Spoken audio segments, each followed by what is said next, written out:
ഒരു ദുഃഖം കഴിഞ്ഞാൽ ഒരു സന്തോഷമുണ്ടെന്ന് നബി മുഹമ്മദ് മുസ്തഫ. നിനക്കെന്തോ നല്ലത് വരാൻ പോകുന്നു. ആ നല്ലത് വരാൻ പോകുന്നതിന്റെ അടയാളമാണെന്ത്? ഈ സങ്കടം. എന്തിനാ വെറുതെ പറഞ്ഞുകൊണ്ട് നടക്കുന്നത്? അള്ളാഹു നമുക്ക് ഈമാൻ തരുമാറാകട്ടെ. എന്ത് സങ്കടം വന്നാലും എന്തു പറയണം? എന്ത് പറയണം? ഉണ്ടായിരുന്ന ജോലി നഷ്ടപ്പെട്ടു പോയി, എന്തു പറയണം? നാളെ ജോലിക്ക് പോയപ്പോ നിന്റെ മുതലാളി പറയാ ഇന്നത്തോടെ പൊക്കോളാൻ, അൽഹംദുലില്ലാ ബായ്. ഉണ്ടായിരുന്ന ജോലി പോയി, അൽഹംദുലില്ലാ. പരീക്ഷയ്ക്ക് തോറ്റു, അൽഹംദുലില്ലാ. കല്യാണം മുടങ്ങി, അൽഹംദുലില്ലാ.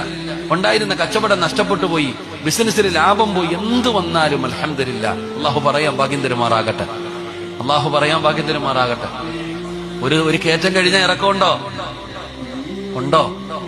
അപ്പൊ ഒരു കയറ്റത്തിന്റെ പുറകിൽ ഒരിറക്കമുണ്ട്, ഒരു ദുഃഖത്തിന്റെ പുറകിൽ ഒരു സന്തോഷമുണ്ട്. ഇല്ല യളമൽ ജസാ മഅ യളമൽ ബലാ ഇന്ന മഅൽ ഉസ്രി യുസ്റാ.